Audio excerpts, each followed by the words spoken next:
हिंदुस्तान की परंपराएं हुआ करती है, चाहे हिंदू हो, मुस्लिम हो, सिख हो, ईसाई हो, हर लोग कोनो काम का शुरू कैला के पहले हर लोग अपने इष्ट देवता के मनावेला।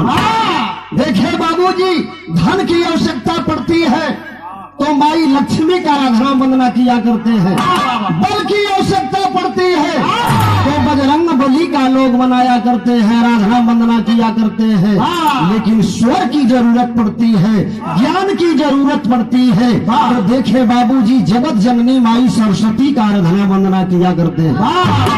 एक भक्त जाता है, माथा टेकता है और माँ से कहता है, माँ आंख से तो नहीं बल्कि कान से सुना हूँ, कान से सुना हूँ कि जितने लोग तेरे दर पर आए माँ, वो खाली झोली नहीं गए, इसलिए मेरा विश्वास है माँ तेरे पर कि तुम इस भक्त को तारने का काम करोगी। आज देखें बाबूजी, भक्त माँ के दरबार में जा करके माँ से फरियाद करता है। क्या फरियाद करता है?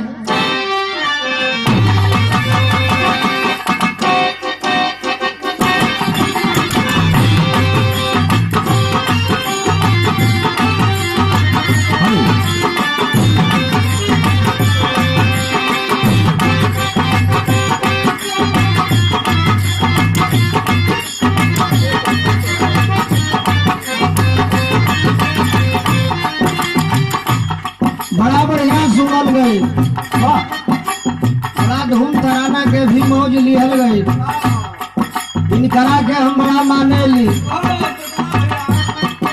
हमें आप लोगों से पूछल चाहतनी कि आज के जमाने में जैसे जेकर स्वार्थ नहीं रही तो माने वही तर थोड़ा न माने लू उतना हम के भरपाई करे के पड़ेला।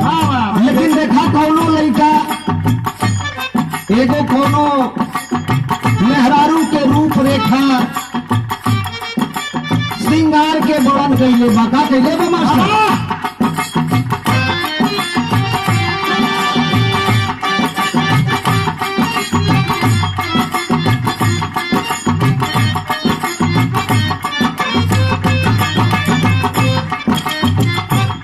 ओठवा के ललिया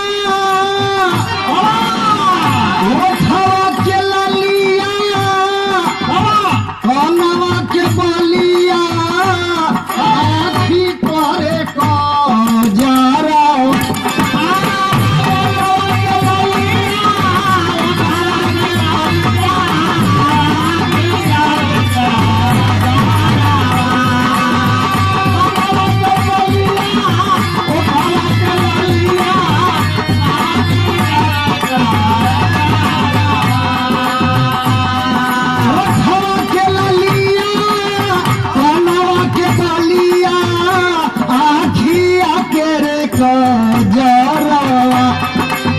जनम रे धनिया ललकी ओढ़निया जनम रे धनिया ललकी ओढ़निया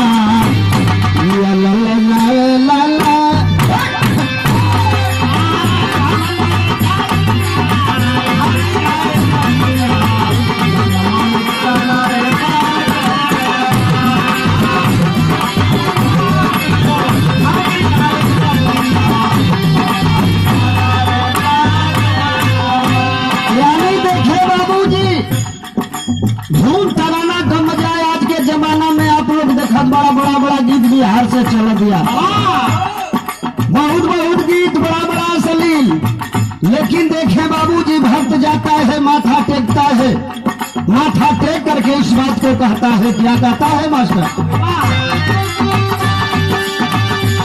हरी लो पुकारिया हरी लो पुकारिया सुनबू मयारिया तेरा का होती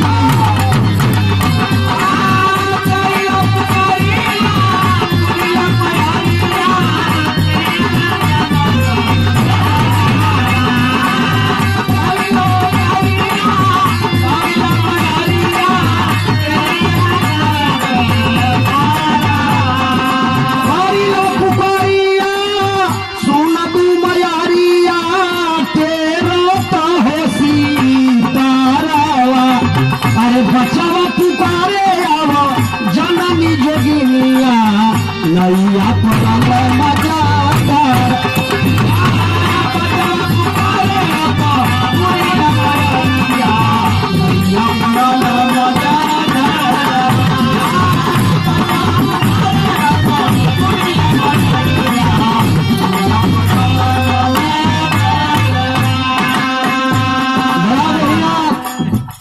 आदरणीय दिलीप साहनी जी ग्राम गाय घाट के धरती से आपने 51 रुपए से सम्मान दिया।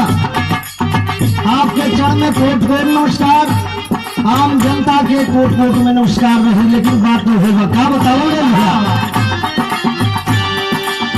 कि अनुचर नाथ के बातों हारो सहा